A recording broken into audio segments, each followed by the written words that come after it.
exactly like that. I was super excited. I had just become that indeterminate age as a child, and all of a sudden you have enough responsibility to have a pet. So it was my time to have a pet. So I was thinking about what to get. I was like, crazy crabs? No, all my friends have them and they die straight away, so what's the point?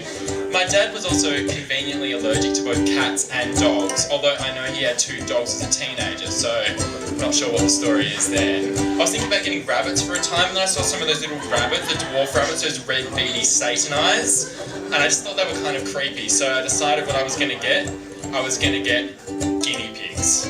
So we walked into the pet shop and I was told you could get whichever one you wanted, and you guys probably all remember this from a kid, but when you're told you can have whichever one you want, your mind just flips out.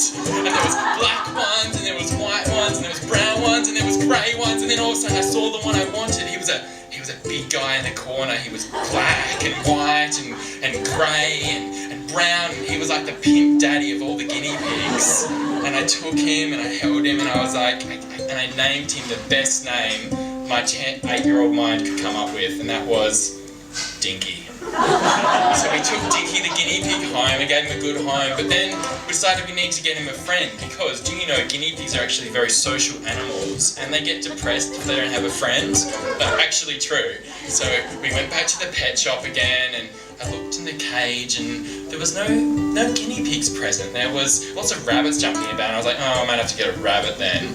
But then I saw in the corner, buried underneath all this hay, wily and skulking, I saw a black and brown guinea pig and he was like a ninja. He was like twisting this way and that way, wiring the way, and we got him and we took him home. And compared to Dinky, Dinky was like the Zen master. He was calm, he was collected, he was centered. We took the new guinea pig cob, which we called Flash, we introduced them together and they came together and they snuggled up against each other and they started purring, because guinea pigs make lots of different sounds, like they purr like cats when they're content, and they also make this chirping sound that's like and they do that when they're happy or they've been fed, or so they pretty much make sounds if they're happy. So it was just the guinea pigs, and the guinea pigs had a massive fan next door, a 1.5-year-old neighbour, well actually the kid of the neighbour. He couldn't say guinea pigs, so we called them the Binkins. So he was always like, where are we Binkins? And it was the guinea pigs. Now, they had some good times, the guinea pigs together. I remember one incident where I put Flash on the ground just to see what would happen, and he ran away. And we spent 3 hours tracking him down. Mum was like, how did that happen? And I was like, oh, he just got away. And to this day, I still haven't told her what happened. But the guinea pigs, they loved it together. Literally, they were gay together. In summer I went out, I have this very strong image in my head of Dinky on top of Flash having sex with him, and I asked Mum about it, and Mum was like, oh, it's just their mating season, dear. And to this day, I don't know if that's actually true or not either. But then, unfortunately, something weird happened.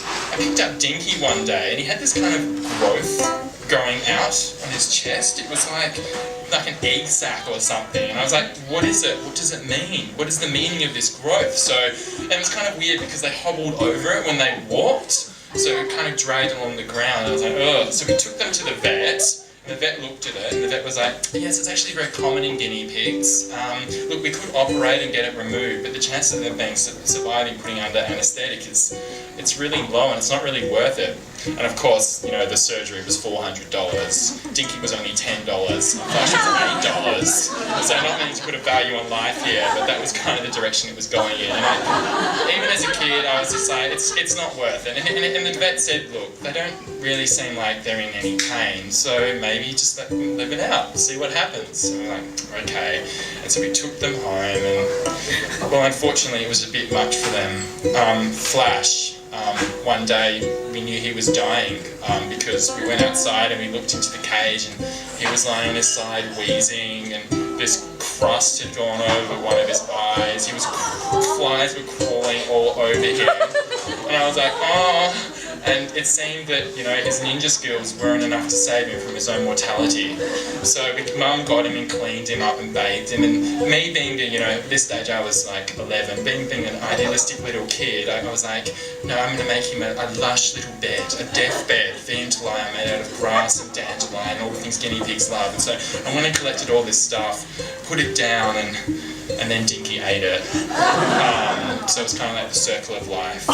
Death, life, life, death.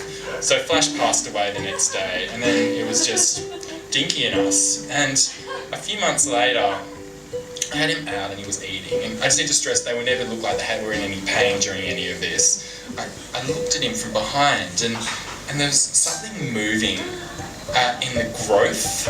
And I looked closer, and maggots had eaten their way out of the growth on one side and then out of the growth on the other side. So my guinea pig was actually getting literally eaten alive by maggots, and it was like something out of a horror film, because I was like 12 at the time and I was just like, Mum! You don't see maggots eating live things, do you? Anyway, Dinky didn't seem to care. I was freaking out. Dinky was just eating grass as per usual. So Mum came, she got the eyedropper, she flushed it through one rupture in the wound to the other rupture, and all the maggots got swept through like a maggot water slide. It was completely disgusting.